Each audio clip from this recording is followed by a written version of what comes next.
পয়গম্বর মুসা আলাইহিস সালামের দরবারে একজন ব্যক্তি আসলেন, বললেন, পয়গম্বর মুসা,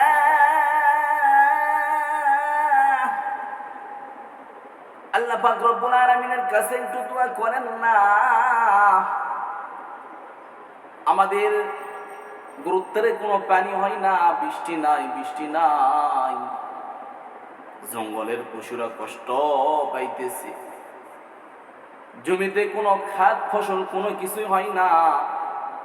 ও পয়গম্বর মুসা, আল্লাহ পাক রব্বুল আলামিনের কাছে আপনি একটু দোয়া করেন না।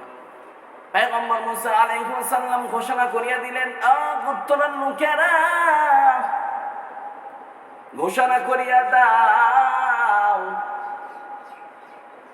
অমুক দিন সকলে একটা জায়গার ভিতরে আমরা সবাই একত্রিত হইয়া সালাতুল ইস্তেখার নামাজ পড়ব।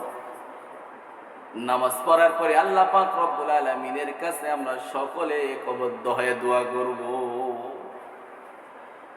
ঘোষণা করে দেয়া হলো, গোত্রে ঘোষণা করে দেয়া হলো।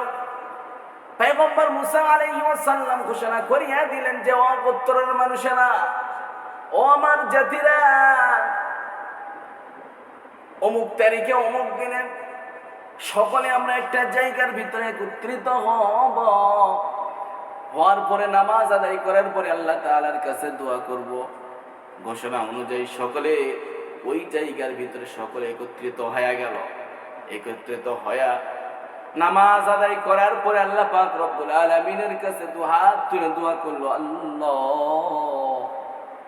গুরুত্বরে কোনো পানি নাই, ও আল্লাহ, মওলাই কারীম আল্লাহ, সকলে পানির জন্য হাই হুতাশ করতেছে, গাছপালা মরিয়া যায়, পশু পাখি মরিয়া যাইতেছে, জমিতে কোনো ফসল হয় না। ও আল্লাহ, আপনি পানি দান করেন। পয়গম্বর মুসা আলাইহিস সালাম এরকম ভাবে দোয়া করতেছেন। হযরত জিবরাইল আলাইহিস সালাম পয়গম্বর মুসা আলাইহিস সালামের কাছে চলে আসলেন। আসার পরে পয়গম্বর মুসা আলাইহিস সালামের কানের কাছে বললেন, পয়গম্বর মুসা, কাদের নিয়ে আপনি আল্লাহ তাআলার কাছে দোয়া করতেছেন? মুসা, এক না দুই না, সারা জীবন যদি এখানে বসিয়া আল্লাহ তাআলার কাছে দোয়া করেন, আল্লাহ পাক রব্বুল আলামিন আপনার একটা দোয়াও কবুল করিবে না। জিবরাইল আলাইহিস সালাম বললেন, ও আল্লাহর দোস্ত মুসা, আপনি যাদেরকে নিয়ে দোয়া করতেছেন, এই জায়গার ভিতরে এমন একজন ব্যক্তি বৈশা আছে, এই জায়গার ভিতরে এমন একজন ব্যক্তি বৈশা আল্লাহ তাআলার কাছে দোয়া করছে, সে জিন্দেগিতে কোনোদিন আল্লাহ পাক রব্বুল আলামিনের দরবারে কোনো কিছু চাই না। 40 বছর যাবৎ শুধু গুনার কাজ করছে, এক না দুই না তিন না, 40 বছর যাবৎ সে গুনার কাজের ভিতরে লিপ্ত আছে। আল্লাহ পাক রব্বুল আলামিন আমারে পাঠাইছে আপনার কাছে, যতক্ষণ পর্যন্ত ওই ব্যক্তি এই মজলিস থেকে বাহির না হয়ে যাইবে, ততক্ষণ পর্যন্ত আল্লাহ পাক রব্বুল আলামিন আপনার দোয়া কবুল করিবে না। পয়গম্বর মুসা আলাইহিস সালাম সঙ্গে সঙ্গে ঘোষণা করে দিলেন, কে অমুক ব্যক্তি আছো, 40 বছর যাবৎ গুনাহ করছো, কোনদিন আল্লাহ পাক রব্বুল আলামিন আল্লাহ বলে ডাকো নাই, কোনদিন আল্লাহ পাক রব্বুল আলামিনের কুদরতি পায়ে একবারও সিজদা করো নাই। জলদি করে ঘোষণা করিয়া দিলাম, তাড়াতাড়ি এই মজলিস থেকে বাহির হইয়া চলিয়া যাও। পয়গম্বর মুসা আলাইহিস সালাম যখন এই ঘোষণা করিয়া দিল, সঙ্গে সঙ্গে ওই গুনাহগারের কানে আওয়াজটা পৌঁছে গেল। ওই গুনাহগার চিন্তার ভিতরে পড়িয়া গেল, যদি আমি এই মজলিস থেকে বাহির হইয়া না যাই। ওই গুনাহগার চিন্তা করতেছ, আমি তো সেই গুনাহগার, এক না দুই না, 40 বছর যাবত আমি গুনার কাজের ভিতরে লিপ্ত ছিলাম। মুসলমান ইমানদার আল্লাহর বান্দাগণ গভীর মনোযোগ দিয়ে শুনিয়া যান। ওই গুনাহগার ব্যক্তি টেনশনের ভিতরে পড়িয়া গেল, চিন্তা করতেছে যদি আমি এই মজলিস থেকে বাহির হইয়া চলিয়া যাই তাহলে আমি সমস্ত মানুষের চোখে ধরা পড়ে গেলাম যে আল্লাহ পাক রব্বুল আলামিন আমার জন্য বৃষ্টি বন্ধ করে দিয়েছে। আমি সেই গুনাহগার। মুসলমান ইমানদার আল্লাহর বান্দাগণ আবারও চিন্তা করতেছে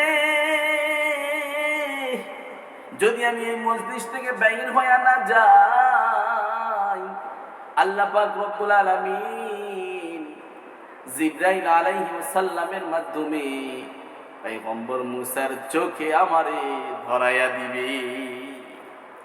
ওই ব্যক্তি চিন্তার ভিতরে পড়িয়া গেল, কি করব কি করব। মন দিল নফস সব কিছু আল্লাহ তাআলার দিকে তাওয়াক্কুল করে ফেললো। তাওয়াক্কুল করার পরে এমন খালেস নিয়তে আল্লাহ পাক রব্বুল আলামিনের কাছে তওবা করতে শুরু করলো।